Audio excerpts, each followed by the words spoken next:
Ladies and gentlemen, I want to welcome you to It's Rainmaking Time. This is Kim Greenhouse. It is such a pleasure and an honor to welcome back Gavin Menzies, the author of 1421, the year China discovered America, 1434, the year a magnificent Chinese fleet sailed to Italy and ignited the Renaissance.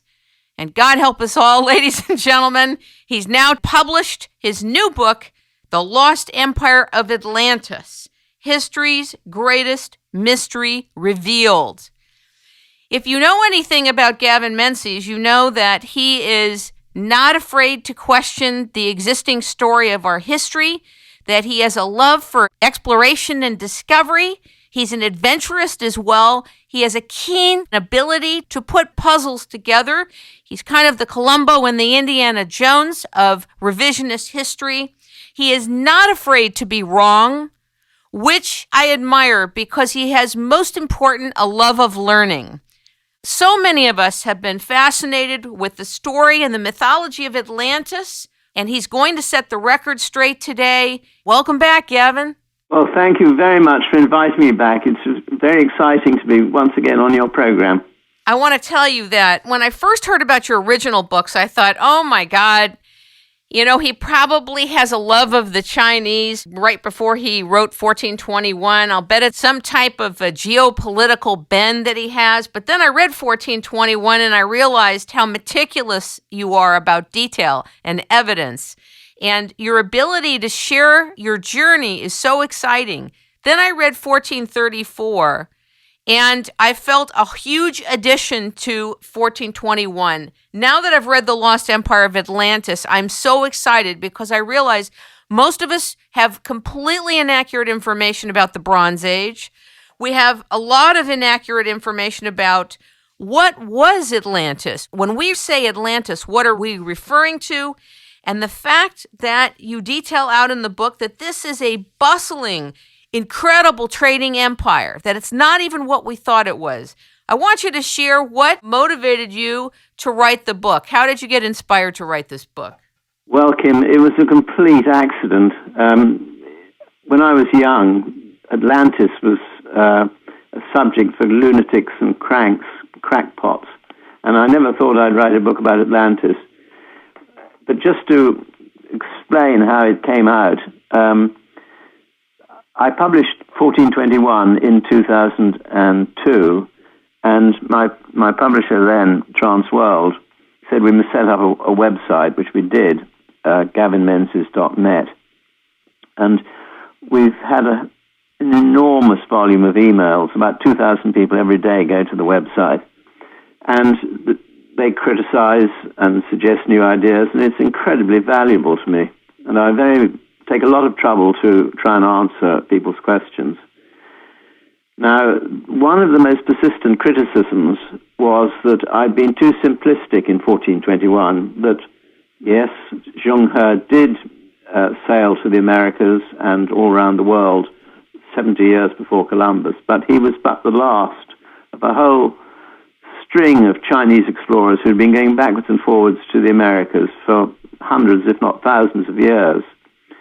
I decided it'd be sensible to try and either validate this or knock it out.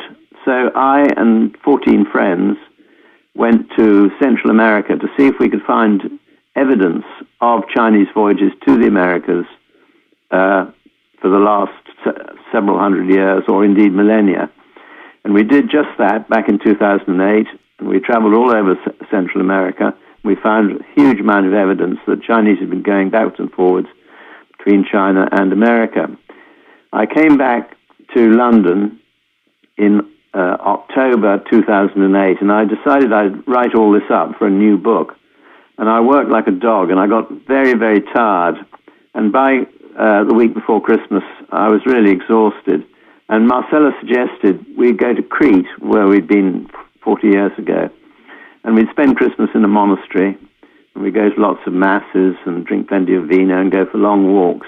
And we'd forget all about crises and writing books and emails and God knows what. So we did just that. We took ourselves off to Crete. And whilst we were there on one of these long walks, we went down to the southern shore of Crete, and we came across a very, very old and extremely beautiful palace, a place called Phaestos. And it was a lovely building, built out of white marble, huge. It was bigger than Charlemagne's palaces thousands of years earlier.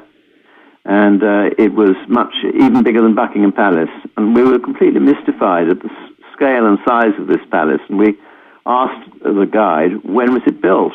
And he said, 2,500 years before Christ. And I was absolutely astounded at this. I said, well, you can't have a building this old. It must be the world's oldest building. And he said, well, we can be sure of the date because the Egyptian pharaohs' tombs have paintings of people coming from here, from Phaestos, to Egypt to bring gifts for the pharaohs.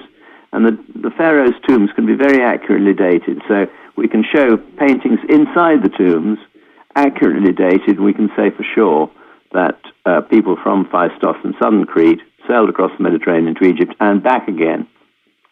And the thing that really captivated me, as I'd been a sailor and a navigator for many years, was how on earth did they navigate back again? Because they sailed to Egypt and they got back to Crete. They're out in the ocean, miles away from land. So how did they know where they were and how to reach Crete? And this is a puzzling enigma for me. So we thought, well, we're going to have a look at the museums in Crete, and we'll see if there are any details of how they did it. And we went to Heraklion Museum, the capital of Crete, and we found quite a lot of ceramics and medals showing paintings of ships, and they could be dated by the ceramics to 3000 BC. And the ships which were painted on these ceramics in 3000 BC had masts and rigging, and they were pretty sophisticated. And so this was another absolute bombshell to think there were ships in 3000 BC, 5,000 years ago, sailing to Egypt and back again to Crete. Well, I was really hooked by then, so we thought, can we find details of these ships? And we started off going to Athens, and we found yet more ceramics. But no wrecks, no real positive proof.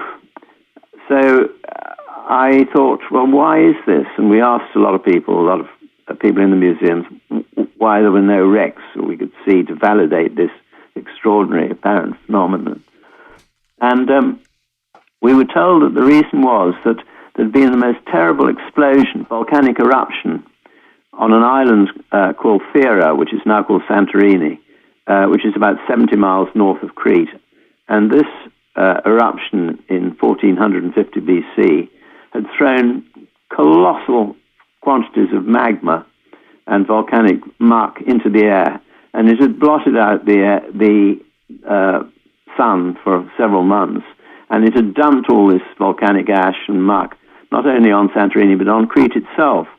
And accompanying this volcanic eruption, there was a huge tsunami which smashed into Crete and destroyed all the towns along the northern shore of Crete and the ships that were there at the time. So that was why there were no wrecks we could find. So what we decided to do is to get a ferry to Santorini to see if we could find any evidence there where the actual eruption had started.